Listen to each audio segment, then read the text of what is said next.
Salut à tous et à toutes, c'est Pierre, j'espère que vous allez bien, j'espère que vous êtes toujours aussi au taquet car aujourd'hui on va voir la bombe que OpenAI a lâchée hier en dévoilant Sora, leur modèle de texte to vidéo ou image to vidéo, et au vu des premiers résultats, des premiers exemples, c'est quelque chose qu'on n'a jamais vu, c'est vraiment une révolution totale dans le milieu des IA vidéo. Donc je me devais de vous faire une courte vidéo en mode breaking news, donc installez-vous confortablement et attention, vous allez en prendre plein les yeux. Allez, let's go!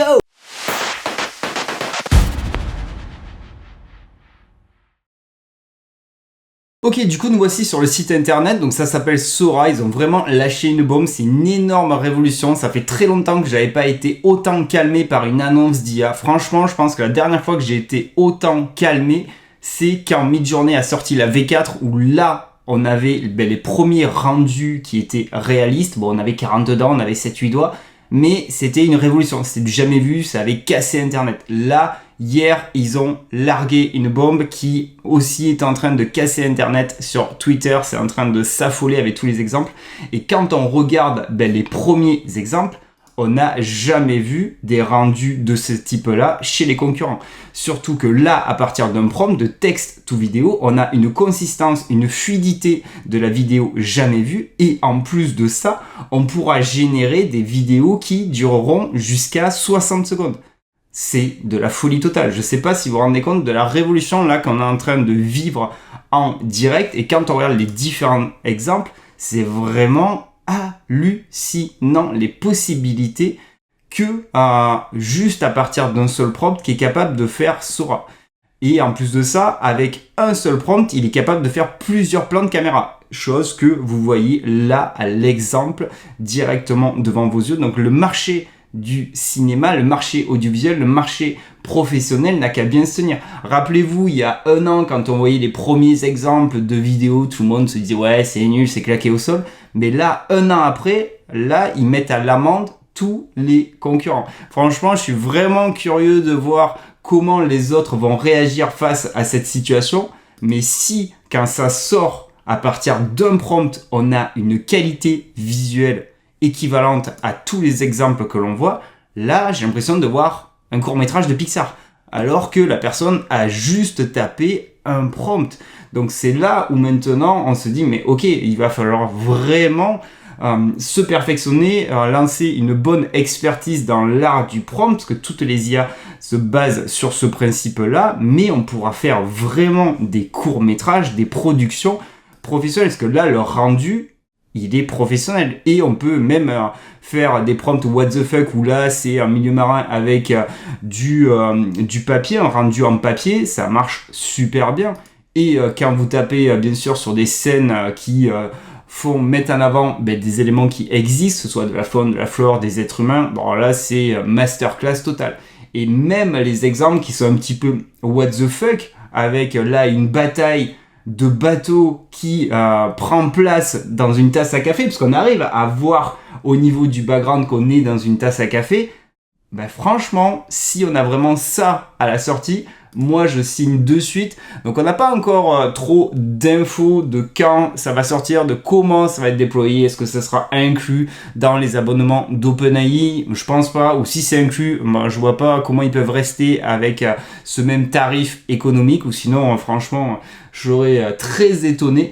Pour le moment, ils se donnent des accès juste à un petit groupe de personnes. Donc, on n'a vraiment aucune date officielle de quand ça va être propagé. On a juste des exemples qui calment en fait et qui nous permettent de voir toute la puissance qu'a Sora. Mais c'est vraiment une énorme révolution dans le marché de la vidéo. Et c'était important que, au moins pour ceux qui n'aient pas suivi la news hier, aient une visibilité. Franchement, allez de suite voir le site pour voir les plans. Regardez ce plan, on a l'impression que ça commence par un plan de drone. Et là, la fluidité et des personnages, la cohérence des personnages, la consistance, mais c'est ouf, hein. Moi je suis calmé, mais de folie, hein. Donc je sais pas si c'est que moi, mais là c'est le futur. Là vous avez devant vos yeux le futur de la vidéo, et imaginez d'ici quelques mois tous les résultats que l'on va avoir. En fait, quand on regarde la doc et quand on regarde les différents exemples, ce qui rend Sora totalement unique, c'est clairement sa capacité à se générer des scènes ultra complexes avec un ou plusieurs personnages et donc des scènes qui peuvent avoir une durée jusqu'à 60 secondes, ou oubliez pas, et avec un niveau de détail qui déchire en fait. C'est la claque de la rétine, elle est instantanée. Et le truc cool, c'est que ça comprend aussi vraiment une bonne appréhension du monde réel avec une assez bonne gestion de la physique, des éléments et une assez bonne compréhension aussi du prompt. Après, ça paraît logique, c'est OpenAI. On sait que DALL-E 3, justement, ça se sert en tâche de fond, ça utilise des technos qui sont utilisés aussi dans DALL-E 3, a une très bonne appréhension au niveau du prompt, et du coup, c'est là où ça peut être vraiment une plus-value par rapport aux autres concurrents, car quand on va mettre un prompt ultra détaillé dans DALL-E pour faire un visuel, on sait qu'on aura à peu près tous les éléments que l'on a mis dans le prompt. Si on a vraiment cette puissance-là et cette cohérence-là quand on va utiliser Sora, je vois pas comment les concurrents vont pouvoir se mettre au niveau de la fluidité et de ce que propose notre ami Sora.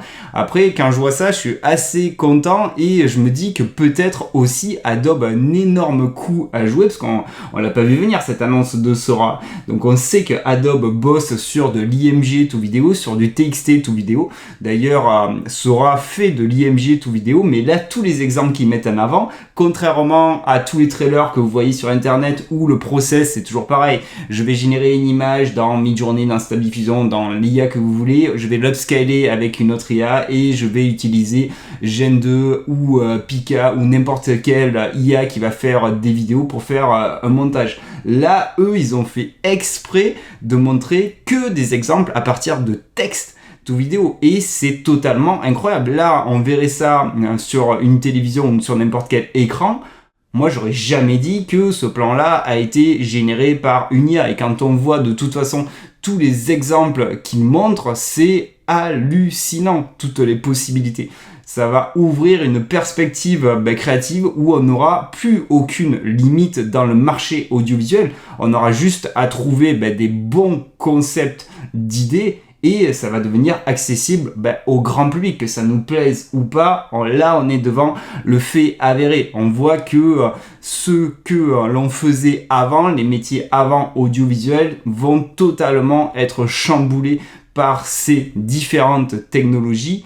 Et franchement, pour quelque chose qui n'est pas sorti, à moins que tout le site internet, que tous les exemples sont pipotés, mais en général, OpenAI, quand il dévoile des éléments, sont pas du style à pipoter, un petit peu comme quand on avait fait le trailer de Pika qui avait un peu cassé internet, mais quand c'était sorti, on s'est dit ouais, ok, le trailer il est un peu pipoté.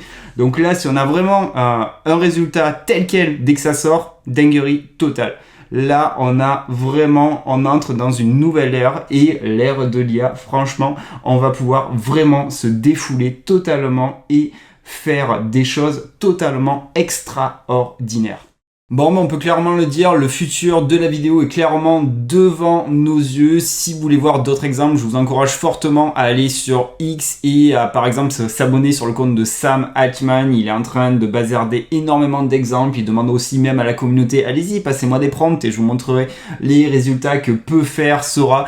Donc maintenant, j'attends un peu plus d'infos, de savoir le modèle économique, d'avoir une date de sortie, car pour le moment, comme dit, c'est juste des personnes qui ont été triées sur le volet, un petit groupe de personnes qui a la possibilité de le tester. On n'a vraiment aucune timeline de savoir des dates de sortie. J'espère qu'on n'attendra pas non plus des mois et qu'on pourra peut-être l'avoir en mars et pas attendre énormément de temps. Mais vous pouvez compter sur moi que dès que ça sort, vous faire une review complète, car franchement, ça fait très longtemps que j'ai pas été autant calmé par une annonce et là franchement ça fait quand même hyper mal. Bon, dans tous les cas, j'espère que la vidéo vous a plu. Si c'est le cas, faites-moi exploser les likes comme d'hab. Vous connaissez la rengaine. Si vous voulez louper aucune autre des prochaines vidéos, vous cliquez sur la petite cloche des familles et bim, vous serez notifié dès que je publierai une vidéo. C'est ouf, le chat, on dirait vraiment qu'il est vrai.